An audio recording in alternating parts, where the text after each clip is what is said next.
નાયબ કલેક્ટરે ફટાકડાના વેપારીઓ સાથે બેઠક યોજી છે।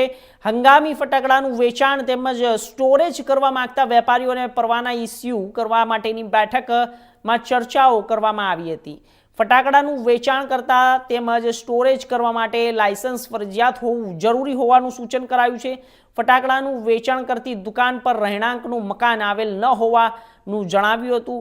બે પરવાનેદારોને સ્થળની વચ્ચે 15 મીટર જેટલું અંતર રાખવા માટે સૂચન કર્યું હતું। ફાયર સેફટી સહિતની સરકારશ્રીની ગાઈડલાઇન્સનું પૂરેપૂરું ધ્યાન રાખીને અમલમાં મૂકવા માટે સૂચનો કર્યા, પરંતુ જ્યારે એક્સપ્લોઝિવ રૂલ્સ 2008થી સરકારશ્રીની આ વખતની ગાઈડલાઇન મુજબ વેચાણ અને તેમજ સ્ટોરેજ કરવાનું રહેશે તેવી ખાસ સૂચનાઓ પણ આપી હતી।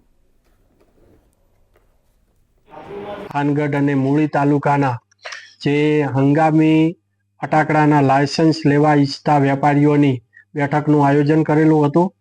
આ બેઠકની અંદર ખાસ કરીને જે એક્સપ્લોઝિવ રૂલ્સ 2008ની જુદી જુદી જોગવાઈઓ મુજબ તેમજ ગુજરાત સરકારના ગૃહ વિભાગના જુદા જુદા નોટિફિકેશન અને એસઓપીનું દરેકે દરેક હંગામી લાયસન્સ ધારક એ પાલન કરે તે અર્થે આ બેઠકનું આયોજન કરવામાં આવેલું હતું। આ બેઠકની અંદર જે લેટેસ્ટ ગૃહ વિભાગ તરફથી જે એસઓપી તૈયાર થઈને આવેલી છે એ એસઓપીની સંપૂર્ણપણે વેપારીઓને માહિતગાર કરવામાં આવ્યા અને આ એસઓપી મુજબ સૌએ પાલન કરવાનું રહેશે તે પણ સુનિશ્ચિત કરવામાં આવ્યું। જે 13 મુદ્દાઓ છે આ એસઓપીમાં, એમાં 1000 લીટર પાણીનું ટાંકું છે, એ પાણીનું ટાંકું ફરજિયાત ટેરેસ ઉપર રાખવાનું છે। તેમજ જે મોડ્યુલર એબીસી કેમિકલના જે ડ્રાય પાવડર આવે છે એની પણ રાખવાનું છે। હોજ રીલ છે ફરજિયાત છે, તેમજ 4.5 kgના જે ફાયર એક્સટિંગ્વિશર આવે છે તેમજ 6 kgના જે ફાયર એક્સટિંગ્વિશર છે એનું પણ પાલન કરવાનું છે।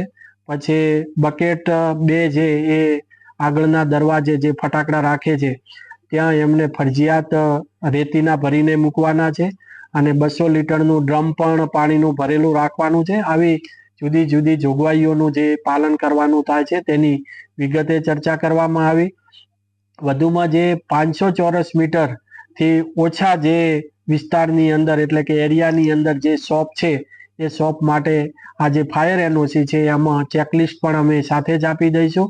એટલે હંગામી ફટાકડાના લાયસન્સ સાથે ફાયર એનઓસી પણ આવી જશે। એટલે આ રીતના જે અત્રેથી જે સબ ડિવિઝનલ મેજિસ્ટ્રેટ કક્ષાએથી અમારે જે હંગામી ફટાકડાના લાયસન્સ